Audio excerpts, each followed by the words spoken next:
Ika, bagaimana kabarnya hari ini? Selamat sore Bu Ayu, alhamdulillah kabar saya baik Bu Ayu. Alhamdulillah baik Bu Ika. Untuk hari ini kita akan melakukan kegiatan coaching ya Bu ya. Bagaimana Bu Ika, sudah siap?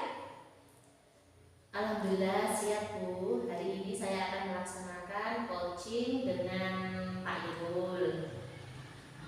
Berhubungan dengan tugas saya sebagai observer, ada beberapa hal yang ingin saya tanyakan Bu Ika.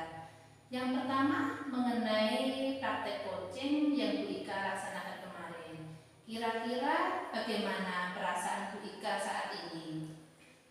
Untuk praktek coaching kemarin, saya pasti sangat nervous Bu, deg-degan sekali karena baru awal dan belum terbiasa dengan teknik tirta itu. Karena harus sesuai kan Bu itu?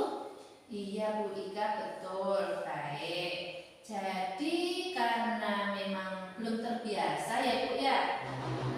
Semoga untuk kegiatan kali ini lancar dan diberi kemudahan ya Bu ya. Iya Bu Ayu, amin. Baik, untuk selanjutnya nanti dalam proses coaching ini kan ada 3 kompetensi yang harus dilakukan, yaitu present atau kehadiran penuh, kemudian mendengarkan dengan aktif dan mengajukan pertanyaan yang berbobot. Kira-kira yang Bu Ika masih kurang yakin dalam bagian apa Bu?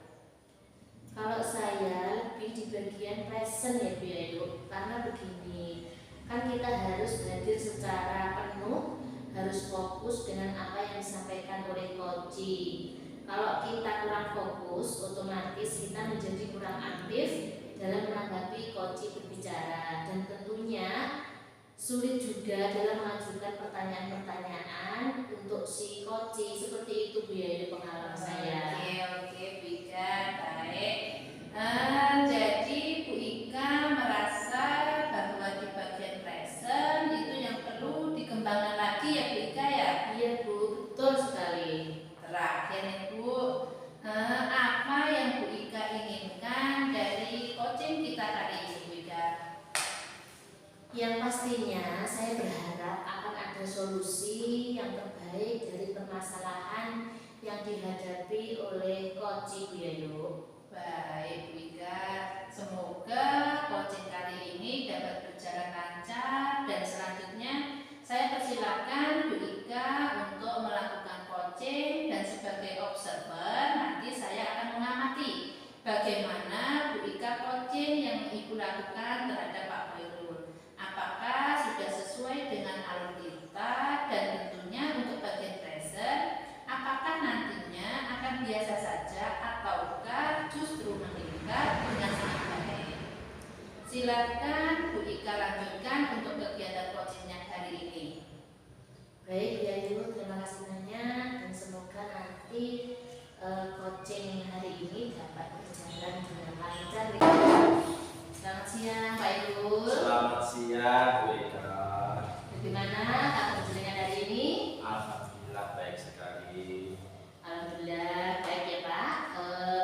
Sebelumnya saya ucapkan terima kasih kepada Pak Irul yang telah bersedia meluangkan waktu untuk melakukan coaching pada kesempatan kali ini. Jadi apa yang ingin Pak Irul sampaikan pada obrolan siang hari ini Pak? Baiklah Bu Ika, sebelum kita mulai obrolan ini, kok kelihatannya Bu Ika ini senang sekali Bu. Ada apa sih? Hari ini saya sangat senang karena bisa mendampingi jenengan sebagai coaching dan juga bertemu dengan Bu Ayu sebagai observer. Hari ini menurut saya luar biasa kita berkumpul di sini dalam suasana yang senang sekali. Alhamdulillah semuanya sehat ya.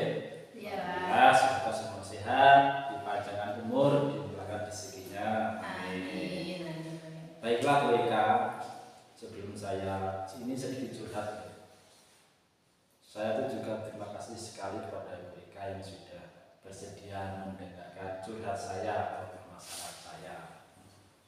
Begini loh Bu, saya itu sedikit masalah di sekolah saya. Saya kan guru kelas 5. Iya. Pas sekali di SD saya itu jumlah gurunya kurang. Iya. Jadi bapak kepala sekolah itu menyuruh saya untuk mengampu atau tambah tugas tambahan sebagai guru kelas 1. Itu kan tidak sesuai dengan pak saya sebagai guru kelas atas. Iya. Kelas 1 itu kan guru kelas bawah itu kan perlu rata-rata itu kan mas alangkah baiknya itu dipegang sama guru perempuan yang bisa yang lebih sayang anak-anak gitu. Iya. Nah, kadang saya itu merasa bingung sekali kalau sudah berada di kelas 1. Saya itu kaget sekali. Kenapa pas saya masuk ke kelas 1 itu kok anak-anak pendiam, diajak ngomong itu diam sekali, nggak ada respon. Beda sekali dengan kelas 5, kelas atas itu. Kalau saya sudah masuk kelas itu langsung ada tanggapan, maksudnya itu nyambung gitu. Iya. Terus gini, jadi tidak seperti ya kelas atas nggih, dan bisa memberikan respon saat saya menyampaikan materi. Bagaimana Bu dengan di masalah keluarga? Baik Pak Irul. Jadi permasalahan Pak Irul lebih kepada proses pembelajaran yang Pak Irul itu mendapatkan tugas tambahan mengajar di kelas 1 seperti itu ya Pak Irul ya. Dan itu tidak sesuai dengan basic dan latar belakang jenengan, ngoten nggih Pak Irul? Sekali Bu, kurang lebih seperti itu. Baik, sebelum kita melanjutkan obrolan hari ini, saya mau bertanya dulu kepada Pak Irul.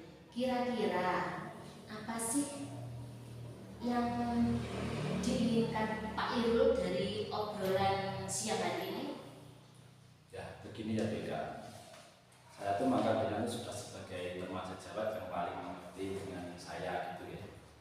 Saya ini tuh ada solusi sebenarnya dari permasalahan yang saya hadapi. Karena kadang itu saya bingung harus ngapain di kelas 1 ini, karena sudah jauh sama kelas 5.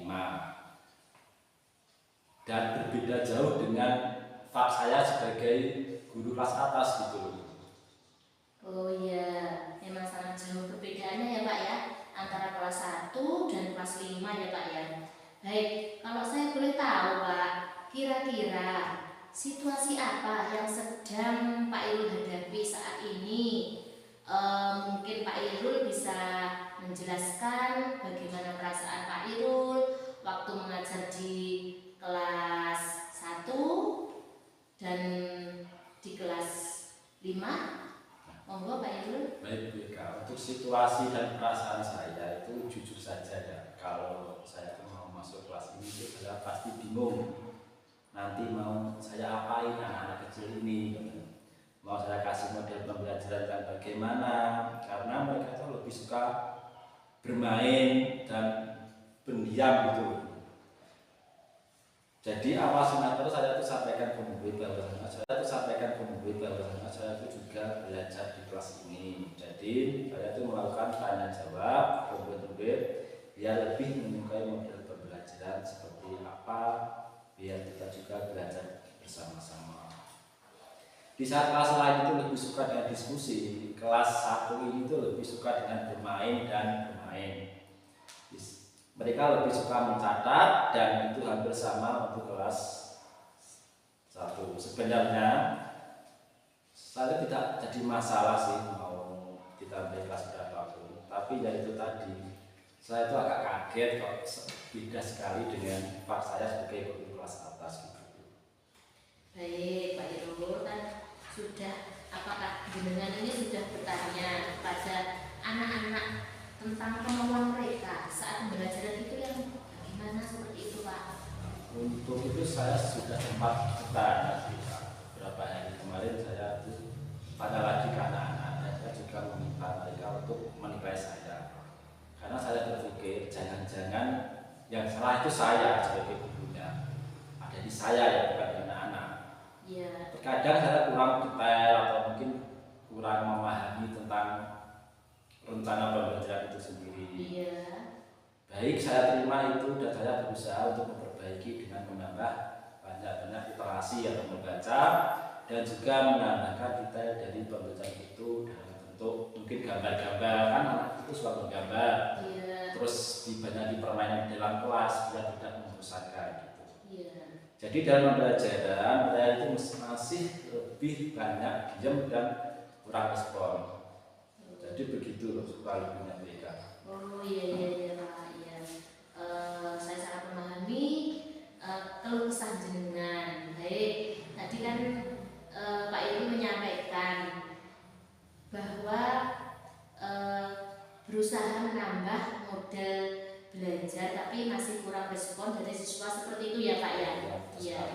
Lalu kalau boleh tahu lagi Pak, kira-kira dalam pembelajaran Pak Irul menginginkan murid yang seperti apa Pak?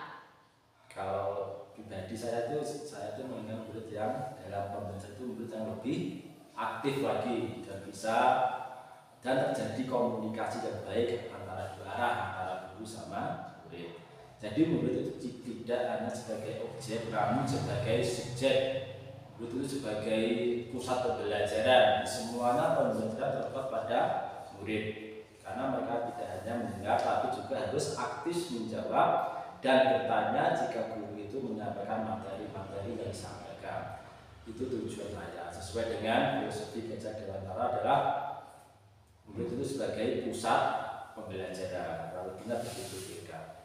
Ya baik, jadi lebih suka jika ada komunikasi aktif gitu ya Pak, terjadi komunikasi yang dua arah, jadi saling nyambung antara anak dan muridnya, seperti itu nih Pak. Iya mereka. Jadi kelas itu bisa hidup, maksudnya bisa ramai, bisa hidup gitu loh. Tidak cuma guru menjelaskan dan murid mendengarkan, tapi biasa ada pertanyaan-pertanyaan dari anak juga. Dan hal lainnya itu tentunya juga memaksa saya untuk belajar lebih banyak lagi tentang kelas 1 ini. Lalu apa yang mungkin dibutuhkan untuk mencapai hal tersebut Pak, yang mungkin bisa dilakukan oleh Pak Irul dalam waktu-waktu dekat ini untuk mengatasi permasalahan Pak Irul itu? Menurut saya sih yang bisa saya lakukan adalah dengan sedikit merubah cara pembelajaran ataupun model pembelajaran. Mungkin saya akan meminta murid-murid untuk membuat banyak lebih pertanyaan secara pribadi dan bisa saling bertukar pikiran untuk menjawab. Jadi mereka tuh bisa lebih aktif dalam pembelajaran dan juga tetap bisa mentaat pertanyaan dan jawaban yang diberikan oleh guru. Karena kalau kegiatan semacam diskusi seperti ini hanya beberapa anak yang tervalidasi dulu dan banyak yang tidak aktif. Dan mungkin juga saya akan menambah dengan menggunakan aplikasi semacam kuis, pertanyaan-pertanyaan yang menarik agar lebih bervariasi dalam pembelajaran supaya mereka tidak bosan begitu juga. Oh baik Pak Irul, jenengan luar biasa sekali. Apa yang Pak Irul sampaikan benar-benar merencanakan bagaimana melakukan pembelajaran, untuk membuat anak dapat lebih aktif lagi di kelas. Walaupun tentang materi memang sedikit sulit ya Pak ya, karena jauh berbeda dari tugas Pak Irul yang sebenarnya, yaitu guru kelas 5 dan sekarang harus menjadi guru kelas 1 juga, seperti itu Pak. Ya, kurang lebih begitu beda. Kira-kira Pak Irul, kapan hal tersebut akan Pak Irul lakukan? Untuk waktunya itu mungkin mulai minggu depan kalau nggak salah BK. Setelah kegiatan MOS ini selesai, kan ini kan baru pendaftaran ya, baru masa orientasi siswa, masih masa pengenalan lingkungan sekolah selama 1 minggu kalau nggak salah. Mungkin setelah itu akan saya lakukan. Baik Pak, tidak terasa kita sudah berada di akhir obrolan kita. Apa yang bisa Pak Irul dapatkan dari obrolan singkat siang hari ini? Ya, baik BK, jadi dari obrolan kita kali ini saya itu merasa dapat menemukan solusi atau pemecahan masalah yang harus saya lakukan, bagaimana cara untuk membimbing anak-anak di kelas 1 ini. Dan saya juga memiliki keberanian untuk mencoba hal-hal baru bersama guru kelas 1 ini agar pembelajaran kembali lebih menyenangkan kepada murid. Tidak ada guru menjelaskan murid ya itu kan salah, filosofinya salah. Jadi kan saling aktif, pokoknya saling menyenangkan di kelas begitu beda. Oh iya, baik Pak Irul, semoga apa yang kita bicarakan siang hari ini dapat menumbuhkan motivasi belajar untuk Pak Irul, dan saya tunggu cerita Pak Irul selanjutnya, bagaimana hasilnya setelah penerapan rencana pembelajaran yang Pak Irul rencanakan itu, dan mungkin setelah penerapan apakah ada tindak lanjutnya Pak Irul seperti refleksi atau bagaimana? Ya, terima kasih Beka. Kalau tidak lanjut refleksi pasti ya, karena kan kalau pembelajaran tidak ada refleksi itu kata orang pintar itu kan apa ya, makan tanpa sayur hambar, itu pasti. Saya akan lebih lagi melakukan model-model pembelajaran yang berefek pada murid. Terima kasih sekali Bu Eka sudah mau meluangkan waktunya untuk ngobrol curhat bersama saya tentang permasalahan saya. Semoga apa yang dilakukan Bu Eka bermanfaat buat saya dan dibalas oleh Tuhan Yang Maha Esa atas kebaikan Bu Eka dalam mengerjakan masalah ini. Terima kasih. Assalamualaikum warahmatullahi wabarakatuh. Waalaikumsalam warahmatullahi wabarakatuh. Terima kasih, sama-sama Pak Irul. Baik Bu Ika, bagaimana hasilnya tadi, proses coachingnya apakah sudah berjalan dengan lancar? Alhamdulillah, iya Bu. Tadi proses coachingnya dengan Pak Irul sudah berjalan dengan lancar sekali. Alhamdulillah, kita beri aplaus ya Bu ya untuk kegiatan praktek coaching kali ini. Hari ini Bu Ika dan Pak Khoirul sudah melakukan praktek coaching. Pelaksanaan praktek coaching kali ini Bu Ika sama Pak Khoirul sudah berjalan dengan baik, sudah terlihat alur tirtanya Bu Ika. Terlihat alur tirta pada percakapan jenengan sama Pak Khoirul itu sudah mencapai di tujuan, diidentifikasi, di rencana aksi, dan kita menjawabnya Bu Ika. Kemudian Bu Ika, apa yang ingin Bu Ika sampaikan dari praktek coaching ini kepada Bapak Khoirul? Apa yang ingin Ibu sampaikan dari praktek coaching yang sudah Bapak Ibu lakukan, khususnya kepada Pak Khoirul tadi selaku coach? Menurut Ibu, apakah indikator keberhasilan dari diskusi tadi? Iya, terima kasih Bu Irul. Proses coaching hari ini dengan Pak Irul itu kita sudah berhasil melakukan diskusi, dan kita juga lancar, dan indikator-indikatornya juga terpenuhi, dan kita juga dapat menyelesaikan suatu permasalahan ya. Indikator keberhasilan dari diskusi ini yaitu bagaimana si coach ini dapat menemukan rencana atau solusi untuk mengatasi permasalahannya yang dihadapi, dapat melakukan rencana aksi yang sudah dibuatnya, seperti itu ya Ibu. Luar biasa ya Bu Ika ya. Jadi untuk rencana aksi dan solusi nanti akan Ibu Ika lakukan sendiri pada pembelajaran selanjutnya ya Bu ya. Iya Bu. Kemudian tadi Pak Khoirul sampaikan bahwa ingin mengembangkan pada kompetensi present atau kehadiran penuh. Di sini saya mengamati Bu Ika bahwasanya Ibu itu sudah melakukannya dengan baik. Iya. Karena dengan kita itu hadir dengan penuh, menjadi pendengar setia pada praktek coaching, ini akan memberikan pertanyaan yang berbobot dan akan membuat coaching menjadi lebih terbuka, lebih merasa nyaman dalam menggali solusi dari permasalahan yang dihadapi oleh coaching atau Pak Khoirul tadi ya Bu Ika ya. Betul sekali Bu Irul. Bu Ika dapat memberikan motivasi kepada coaching dalam melakukan rencana aksi yang telah disusun dengan lebih maksimal gitu ya Bu Ika ya. Iya, betul sekali Bu Yayu. Terima kasih Bu Ika selaku coach dan Bu Ika selaku saya ulangi terima kasih Bu Ika yang sudah menjadi coach dan Pak Koyul sebagai coaching atas praktek coaching hari ini. Iya. Dan memberikan pembelajaran pada kita semua bahwa menjadi coach memang harus memperhatikan kompetensi-kompetensi sehingga tercipta solusi dari permasalahan